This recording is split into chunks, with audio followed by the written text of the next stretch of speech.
It was a Sunday morning, and I was standing in front of the fridge, debating whether I should make pancakes or just grab a coffee. I had no plans for the day. No meetings, no chores, just an empty day stretched out in front of me. I wasn't sure how I should feel about it, to be honest. Part of me was grateful for the break, while the other part wondered why things had become so stagnant. But what I didn't expect that morning was the text. It buzzed in my pocket while I was mid-decision between maple syrup and honey. At first, I didn't think much of it. A text in the morning could have been about anything, a reminder, a request, maybe even a spam message. But when I pulled the phone out and saw her name, my heart dropped. The message was brief. I don't feel anything for you anymore. I think it's best if we part ways. I stared at the screen, reading it over and over again, trying to make sense of it. Was this a joke? Was it a bad dream? There was no way my wife, Natalia, the woman I had shared my life with for over 5 years, could send me something like this without any warning. She didn't even have the decency to call. Just a text. Simple. Clean. Like it was nothing. I felt the blood drain from my face. My stomach turned as the weight of those words pressed down on me. It's not that I didn't know things had been off lately, but this was something else. It wasn't a conversation. It wasn't even a fight. It was just over. I stood frozen in the kitchen for a long time. The coffee machine kept whistling in the background, oblivious to the storm raging in my mind. I wanted to type something back. I wanted to beg, to scream, to understand why. But instead, I did nothing. I wasn't the kind of guy who handled conflict well. I'd never been assertive enough to ask for clarity, to demand answers. And it wasn't like she'd been hostile or cold. It was more like I had been living with a ghost, a woman who had already checked out long before this message came through. And so, I sat there, staring at the screen, my mind going over every little detail of our life together. The late nights when she stayed up working, the vacations we never took, the subtle signs that something was changing and I'd missed it all. Could I have done something differently? Could I have been more understanding? The phone buzzed again. This time, it was a follow-up text. I think you deserve someone who can actually be present with you. Maybe we need some space. Space. That word lingered in my mind. It was always a bad sign. Space meant that the gap between us had grown so wide that there was no chance of closing it. But what was I supposed to do? I wasn't the type to chase after someone who'd already made their mind up. I wasn't the type to beg. I thought about responding, but what would I say? Please don't leave me. Give me another chance. It all felt so desperate, so beneath me.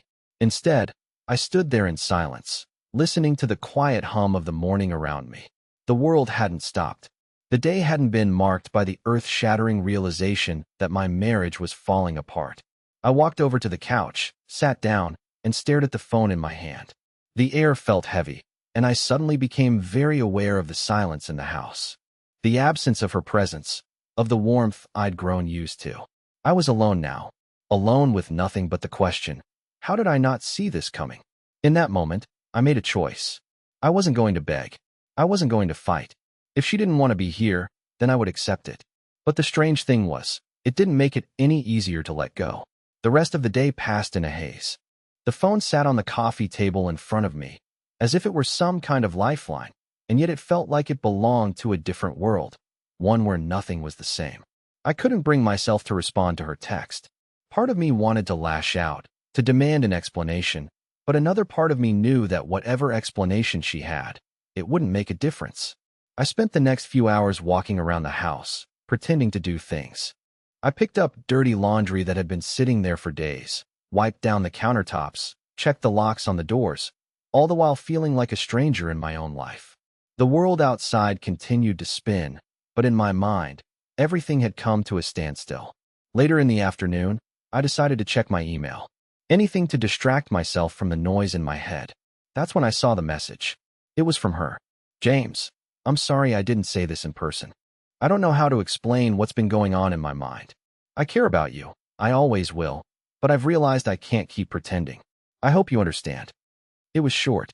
It was cold. And yet, it made my stomach turn. Because in the time it took to read those words, I realized just how much she had already checked out. She wasn't even trying anymore.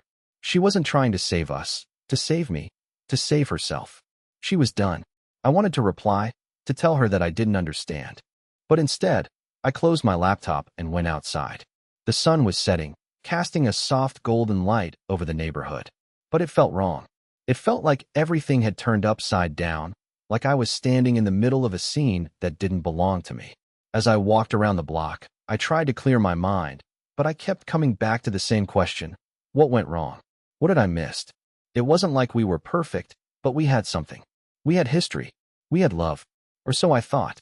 The more I walked, the more I realized that maybe this wasn't just about her. Maybe this was about me too. About the parts of myself I had neglected, the things I had stopped doing. I'd always been the one to back down, to avoid confrontation, to give her space. But somewhere along the way, I had lost myself. And in doing so, I'd lost her. When I returned home, I walked through the door and immediately felt the emptiness. The house that used to feel like our home now felt hollow. The walls didn't echo with laughter or conversations. They just stood there, silent and indifferent. It was then that I made a decision. I wasn't going to wait around anymore. I wasn't going to be the man who begged for someone to stay.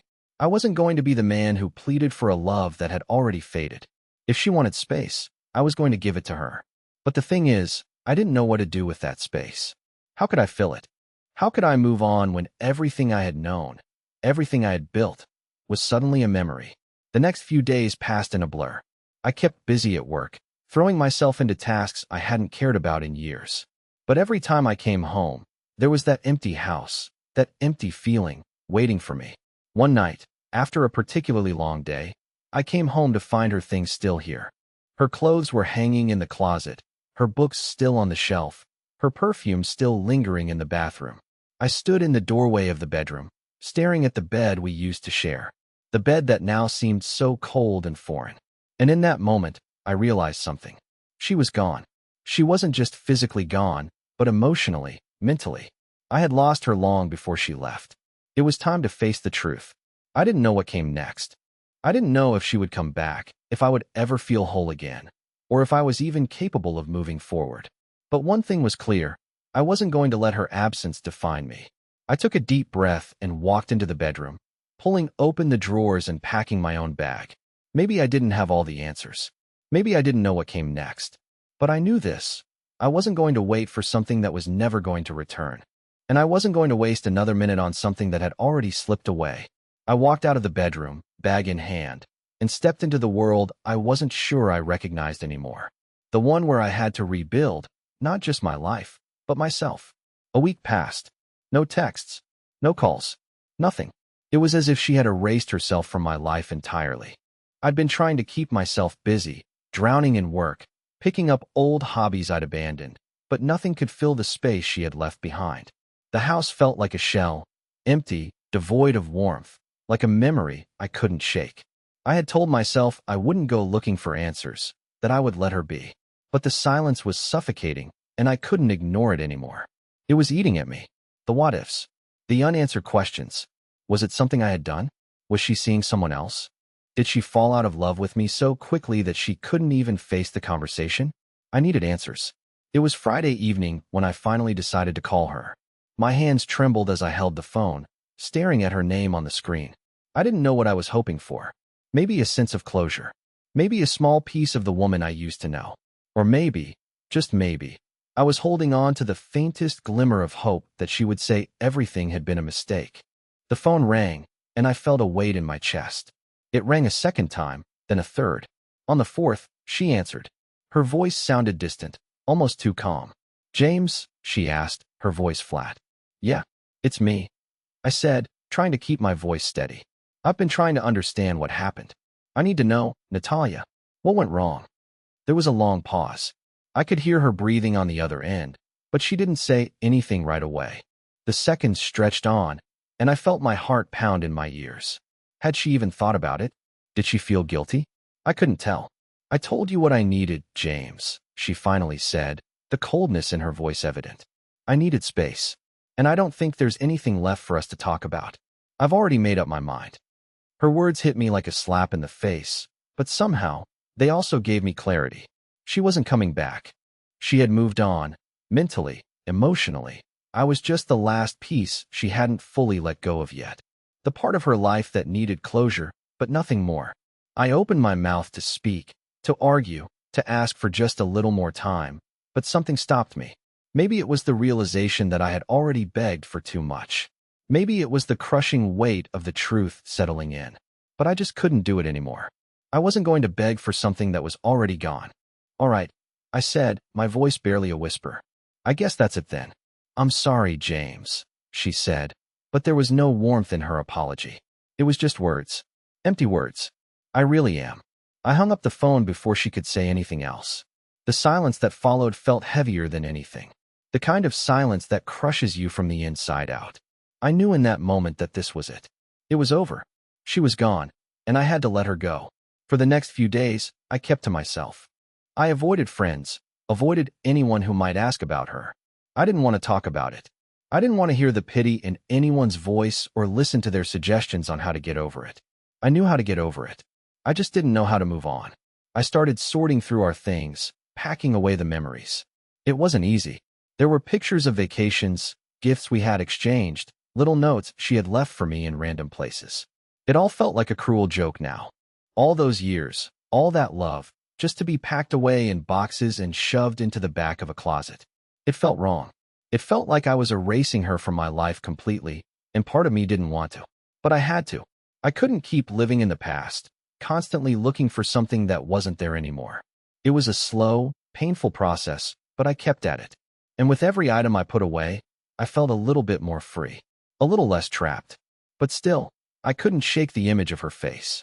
The way she had looked at me that day, with that cold indifference. I couldn't understand how everything had changed so quickly, how 1 minute, she was the woman I loved, and the next, she was a stranger. Then, on the third day after our phone call, something unexpected happened. I was at the grocery store, picking up some basic things for dinner, when I turned a corner and bumped into someone. James. I froze. My heart skipped a beat. There she was, Natalia, standing right in front of me, her hair tied back in a messy bun, wearing the same old jeans she used to wear. She looked different, tired, worn out, but still beautiful. But there was no smile, no warmth in her eyes. Just a hollow expression. What are you doing here? I asked, the words coming out sharper than I meant. I needed to pick up a few things, she said, glancing down at the card in her hands. She didn't meet my eyes. There was an awkward silence between us, like two people who had never really known each other. She shifted on her feet, then finally looked up at me. I didn't know if you wanted to see me again, she said, her voice almost unsure. But I thought maybe we could talk. I didn't know what to say.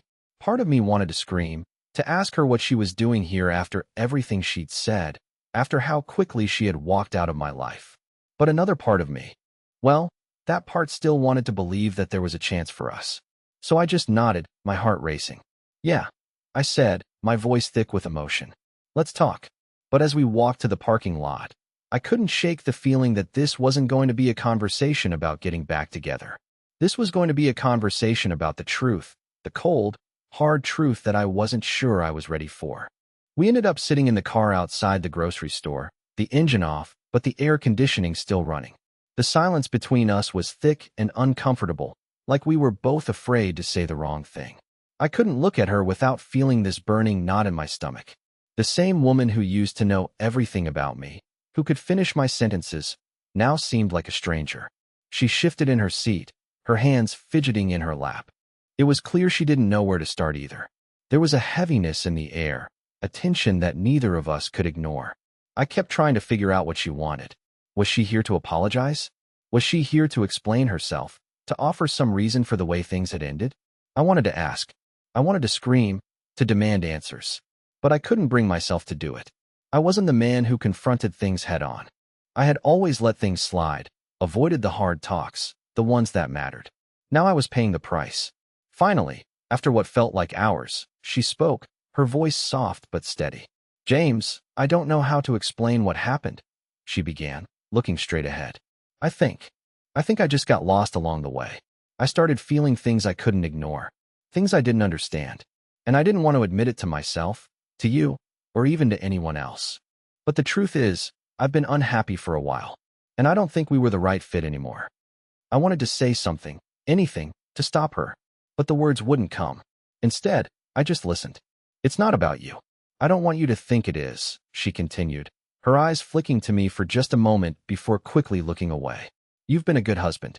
You've been kind, supportive, everything I could have asked for. But somewhere along the way, I stopped feeling the connection. I stopped seeing us as a team. Her words felt like a knife to my chest. I could feel my breathing getting shallow, my hands starting to tremble. I wanted to say something to make her take it back, to tell her that everything could be fixed, that we could fix it. But deep down, I knew she wasn't coming back. She had already made up her mind. I don't know when it happened. I don't know when I stopped loving you the way I should have, she went on, her voice breaking slightly. But the worst part of all of this is that I wasn't brave enough to face it sooner. Instead, I kept pretending. I kept hoping things would get better on their own, but they didn't. And now we're here. It was the moment of truth. The moment I had dreaded and yet knew was inevitable. I wasn't going to beg her to stay. I wasn't going to make myself look weak, desperate. She had already made her decision, and there was nothing I could do to change that. I don't know what to say, Natalia, I said, my voice rough, the words feeling foreign on my tongue. I guess I always knew something was wrong, but I never thought it would end like this. She turned to me then, her face softening, but the tears I had been expecting never came.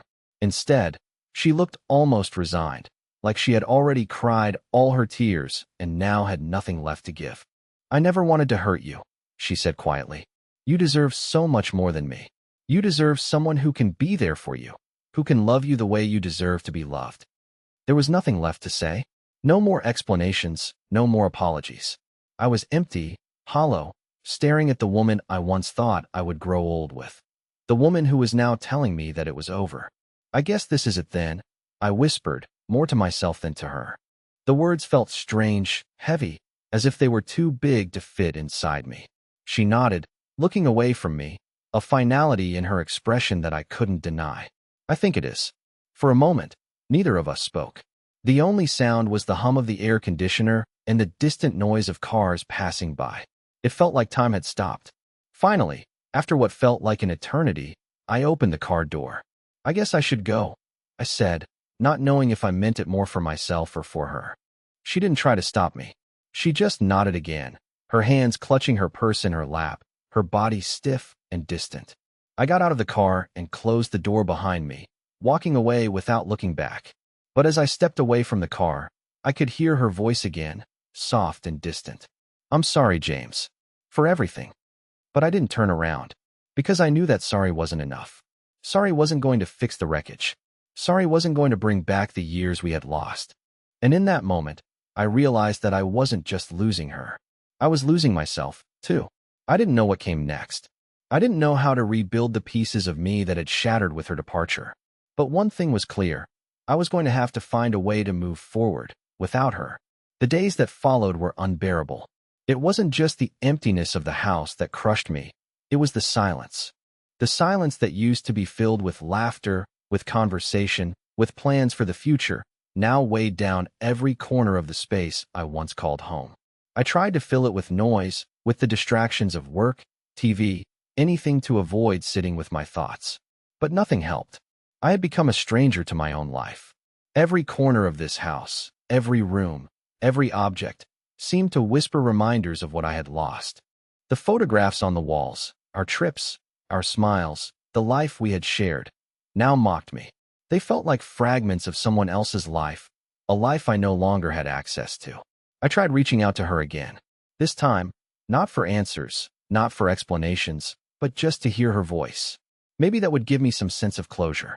Maybe it would help me understand. But I received nothing. No text, no call, no response. It was like she had completely disappeared from my world. It wasn't until a week later that I finally heard from her. I was sitting at the kitchen table, nursing a cold coffee, when my phone buzzed. A message. From her. I'm going to be at the old house tomorrow. I think it's time we talk about the things we never finished talking about. Please be there. I stared at the screen for a long time, my thumb hovering over the phone. I didn't know what to feel. Part of me was terrified of reopening the wound, of allowing her back into my life, even for a moment. But another part of me, the part that had been clinging to the idea of us, wanted desperately to see her, to hear her out, to know that everything we had wasn't just a lie. I replied with a simple, okay. The next day, I found myself driving to our old house. the one we had lived in before everything fell apart. I hadn't been there since she left. It felt strange to be returning, like I was walking into a memory I had no right to claim anymore. As I pulled into the driveway, I saw her car parked out front. She was already there, waiting. I took a deep breath, trying to calm my nerves before stepping out of the car. When I walked into the house, everything was exactly as it had been the day she left. Nothing had changed. The living room was quiet, the air stale, as if time itself had frozen in place. But there she was, sitting on the couch, her posture rigid, her hands clasped tightly in her lap. She looked the same, but different. Her eyes were tired. The same eyes that used to look at me with affection now seemed distant. She wasn't the woman I had fallen in love with, not anymore. "James," she said softly, her voice barely a whisper. "I'm sorry for everything. For the way I left, for the way I handled it all. I've been thinking about this nonstop, and I didn't want to leave things the way they were." I stood there for a moment, my heart racing. I had prepared myself for this moment, had even thought I might be ready for it. But the words felt foreign on my tongue. "I don't understand why you couldn't just talk to me," I finally said, my voice trembling. "Why did you have to disappear like that? We could have worked through this." She looked down, avoiding my gaze. "I know," she murmured. "I should have talked to you. I should have been more honest. But I didn't know how. I didn't know how to face you, how to face myself. I kept telling myself that I could make it work, but it was just a lie." She paused, and I could hear the crack in her voice. For the first time in weeks, I felt a pang of sympathy for her. But it wasn't enough to heal the hurt she had caused. "Then why come back now?" I asked, my frustration growing. "Why now? What do you want from me?" "I need to apologize, James. I need you to know that it wasn't your fault. I know I hurt you, and I know I can't fix it, but I don't want you to think that you were the problem. I wasn't ready to be the person you needed me to be, and I've had to come to terms with that." Her words were like a slow, painful admission of guilt. I could see the weight of what she had done resting on her shoulders. But it didn't make me feel any better. It didn't erase the months of silence, the coldness, the finality of her departure. "I don't know if I can forgive you, Natalia," I said, the words spilling out before I could stop them. "You left without a word, without even trying to fix things. And now you expect me to just be okay with this?" She nodded, her eyes glistening with tears. "I understand. I'm not asking you to forgive me. I'm just asking for closure. I need you to know that I never stopped caring about you. I just didn't know how to love you anymore." I could feel the anger building inside me, but I pushed it down. The truth was, I was tired. Tired of feeling hurt. Tired of trying to hold on to something that was already gone. I had spent so much time waiting for her to come back, waiting for her to change her mind, that I had forgotten what it was like to just let go. "I think I've heard enough," I said, my voice steady but firm. "I can't keep doing this. I can't keep living in the past. I need to move on, Natalia. I need to find a way to heal." She stood up then, walking toward me. For a moment, I thought she might try to reach out, to hold me one last time. But she didn't. Instead, she simply stood there, her eyes searching mine, as if looking for something she had lost. "I hope you find what you're looking for," she whispered. And with that, she turned and walked out of the room, leaving me alone in the house that used to be ours. I sat in the same spot where she had just stood, my mind racing as the silence enveloped the room.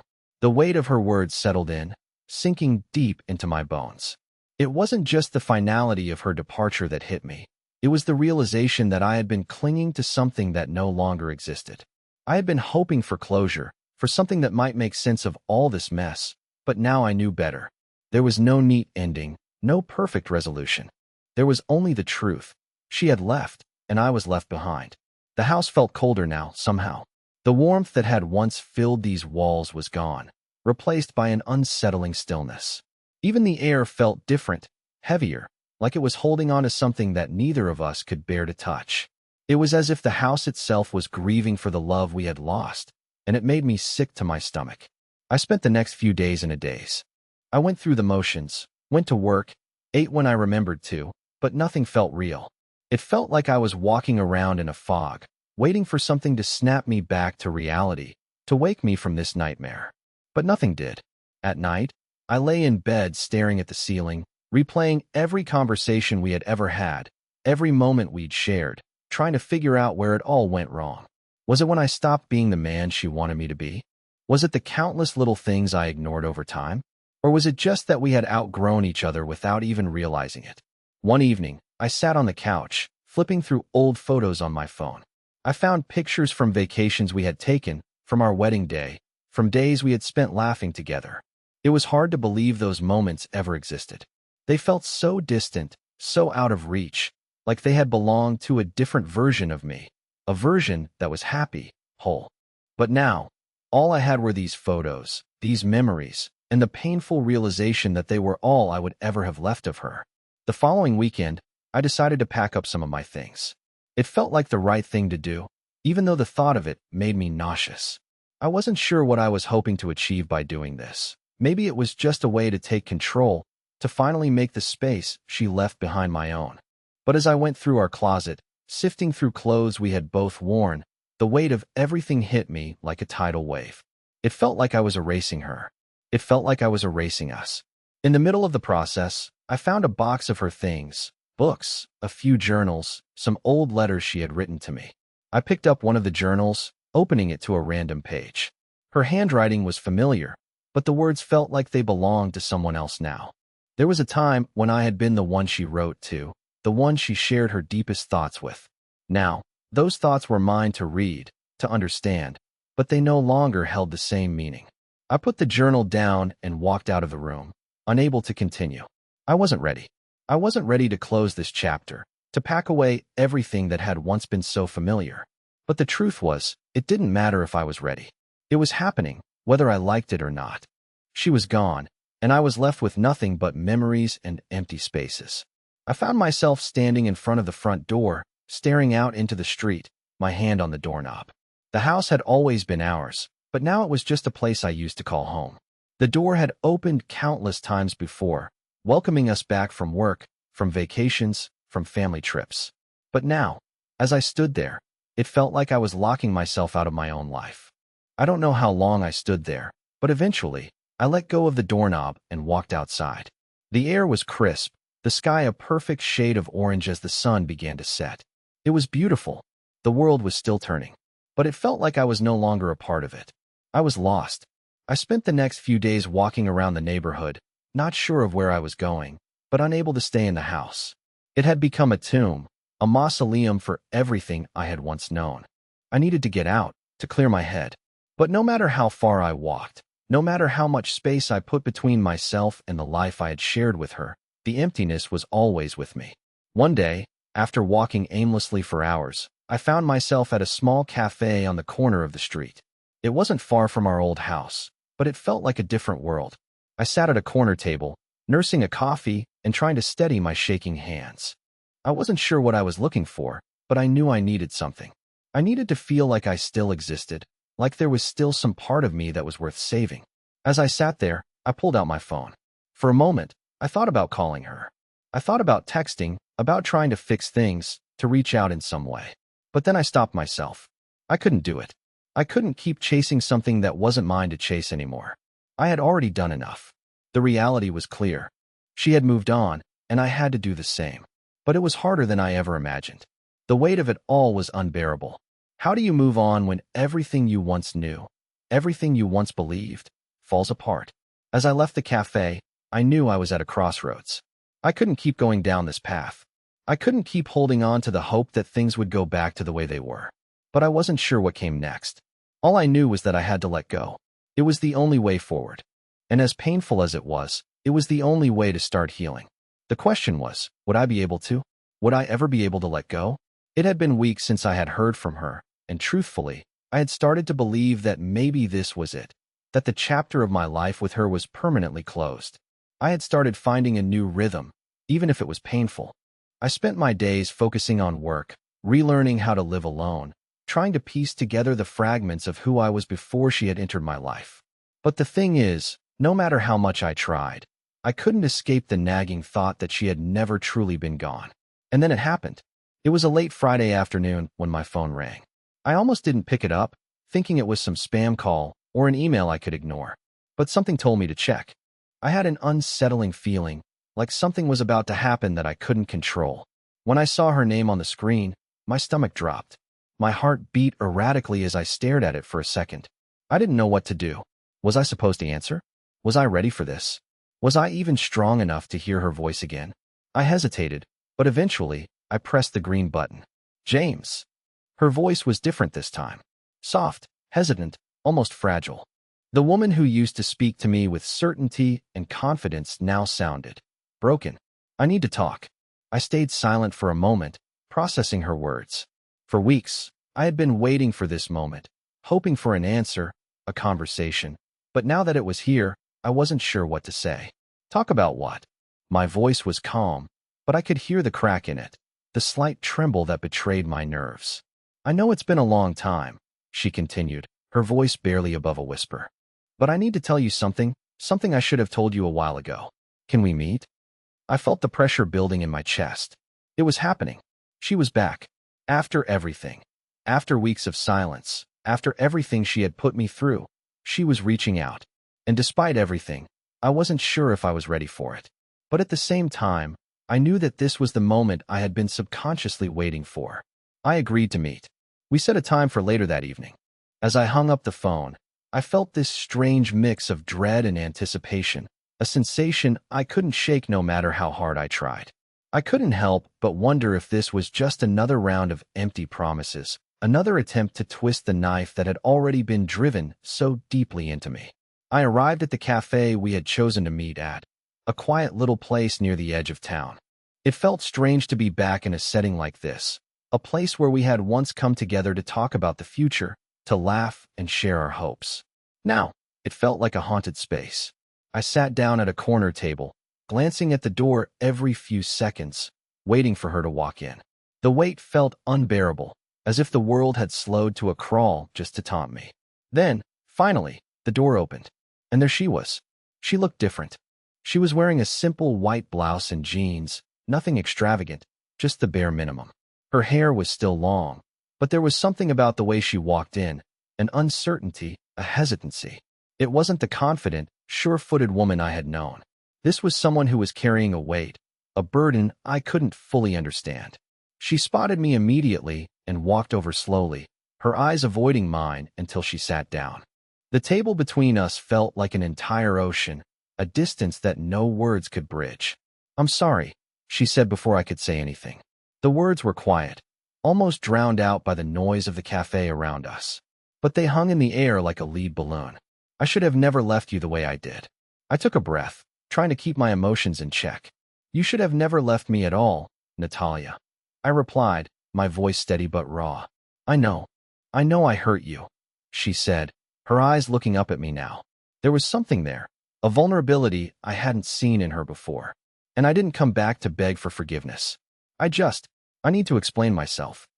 I nodded, my chest tightening. "Then explain." She took a deep breath and began, her voice shaky at first. "I've been thinking a lot about why I left, and the more I thought about it, the more I realized it wasn't you, it was me. I wasn't happy, but I couldn't see it. I couldn't see how much I was taking you for granted, how much I was losing myself in the process." I sat there, listening, not interrupting. I had to let her speak. I had to hear this, even if it hurt. I started feeling trapped. I started feeling like I wasn't the person I was supposed to be, like I had become someone I didn't recognize, she continued. "I didn't know how to fix it, so I ran. I ran from you, from everything." I felt a wave of bitterness rise in my throat. "You didn't just run, Natalia. You disappeared. You left me with nothing but questions and emptiness." She winced, her eyes welling up with tears. "I know," she whispered. "And I'm sorry, but I didn't know how to fix it. I didn't know how to fix myself, and I thought that running away was the only option."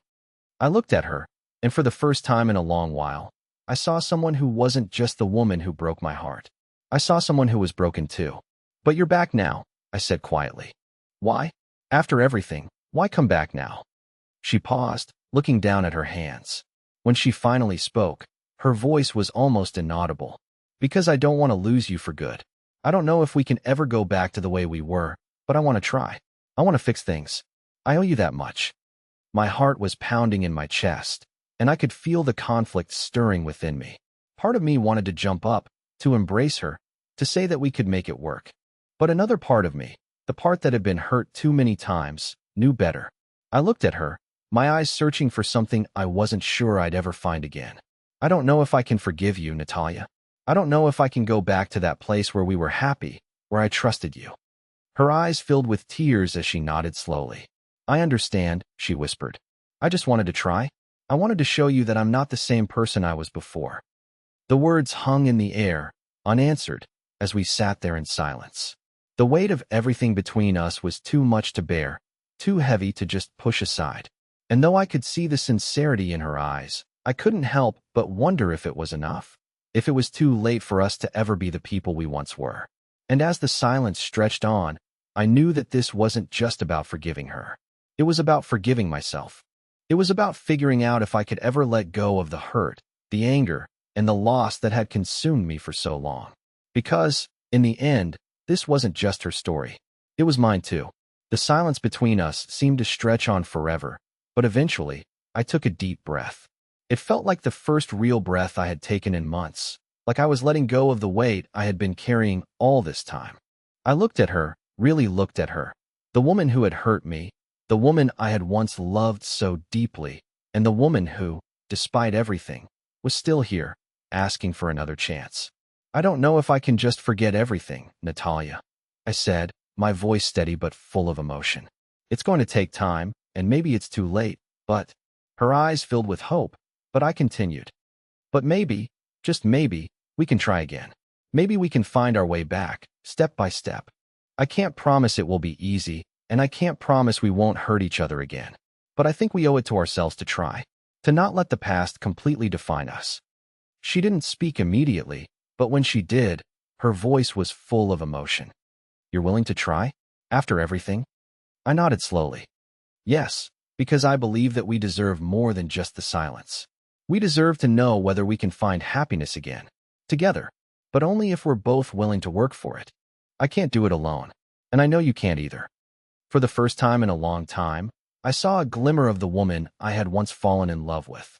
The wall she had built around herself seemed to crumble just a little, and I felt something shift between us. A small, fragile connection that had been buried deep under years of misunderstandings and hurt.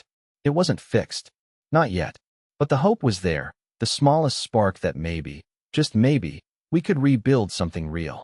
She reached across the table, her hand trembling, and I took it in mine. There were no grand promises, no sweeping declarations of eternal love. Just two people who were willing to meet halfway, to give each other the space and time to heal. We can start over, James.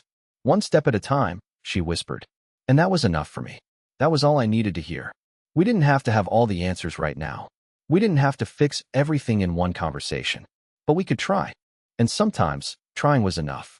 We stood up from the table, our hands still clasped together, and walked out of the cafe, stepping into the world that had once felt so foreign. But this time, it didn't feel like we were walking alone. We were walking together, cautiously, but with the understanding that we had both been through enough to know what truly mattered. As we walked down the street, side by side, there was a sense of peace I hadn't felt in a long time. The road ahead wasn't easy, but it was ours to navigate. Slowly, with patience, with care, we began to rebuild. Not the life we had before, but something new, something stronger, something that was ours, free from the mistakes of the past. And for the first time in months, I felt hope. Not the kind of hope that's naive or unrealistic, but the kind that comes from knowing you're ready to fight for something worth having. Maybe we couldn't change what happened before, but we could make sure we never let it happen again. And that was all that mattered now. Together, we had a chance. And that was all the beginning I needed.